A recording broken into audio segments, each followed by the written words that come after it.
Well, I wanted to do an update on the garden again. We're making a lot of progress. There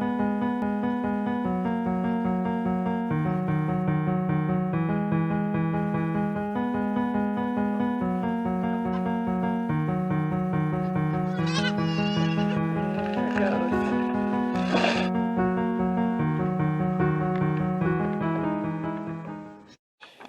Looks a little bit different than when you saw it last time. Talk about what I got done, or what we got done. First thing I wanted to show you my little tiny tomato. Now Debbie told me what kind she thinks this is, but this is the one she gave me that didn't have a stick. So I'm not sure what kind it is. But it is a tiny little thing, and I planted it, and it hasn't died. And if you notice, it's got a few little leaves on it. So I'll show you that when I do the updates, and we'll see how that little baby tomato does. But as you can see, my other ones are starting to grow pretty good. They got blooms. I got little tomatoes on them. And this one we already picked 2 tomatoes on. Off of, so that one's doing really good.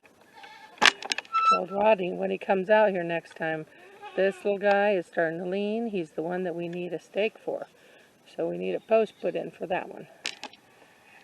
Debbie said this one won't get that much bigger, so we actually put a cage around it. We're going to put an electric fence post on it just to make sure it doesn't pull it over. But usually the cages are way too small for how big my tomatoes get. If you've seen my previous videos, you know what I mean. It's kind of a waste. And we tried the panels last year, and they did really good. So we've got 2 rows of panels that we scrounged up. We also had a little short panel back there. We have 3 tomatoes on. And of course our cuke loop.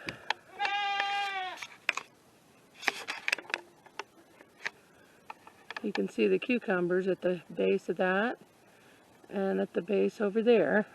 And they're going to grow up and cover that panel instead of being all over the ground. We tried that last year, and that worked really good. So we have a little marigold in the center. We'll see how it does. And there's one marigold there. We have our 2 rows of peppers, and I think they're doing pretty good. Starting to grow. That first row especially is starting to grow real nice. And we have peppers on some and blooms on a couple of them. So I think they'll be fine. And then Rodney and I worked a few days ago on he uncovered the garden, and we were discussing it and decided that he could get the mulch material from around the hay feeder for the does, which I never get for the garden. And there was quite a bit of it, so guess what? We covered the whole garden. It's all composted. We have more to compost on the bottom side of the garden for the melons and things to grow onto, but the garden itself is covered. And then guess what? Yesterday on July 4th, it rained, and it rained, and it rained, but it was a nice drizzly rain all night long, and so it's really what the garden needed for all of it. And on this new part that has been covered up, that was so great to have a nice drizzly rain. We got well over a 1/4 inch.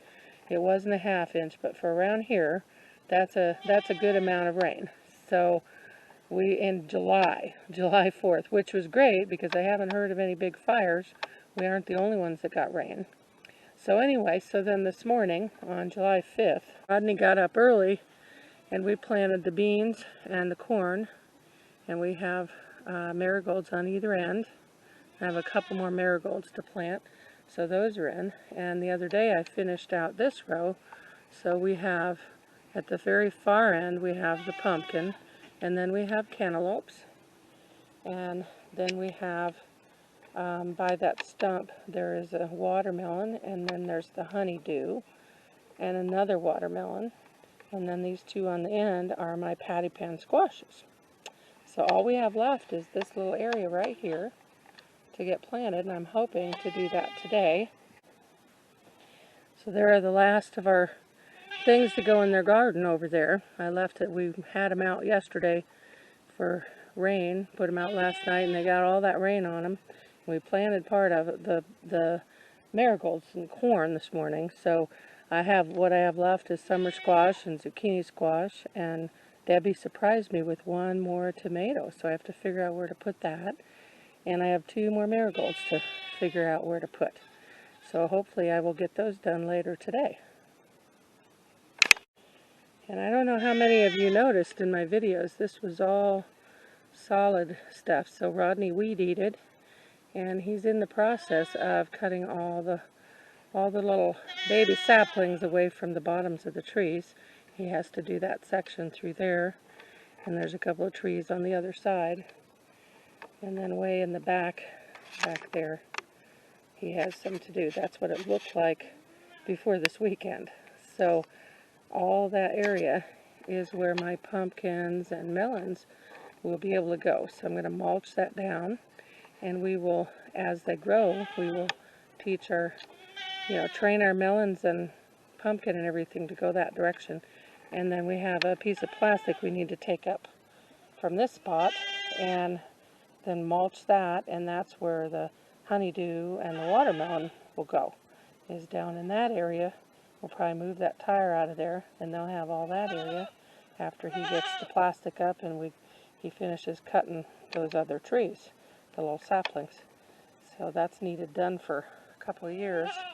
He hasn't been, as you can see, the saplings are like little trees, so we need to cut all those down, and then that's going to be where my stuff from my garden runs, so we don't have to have space in the garden for that. It works out better, but I want to mulch it to keep the weeds down, so we'll be doing that.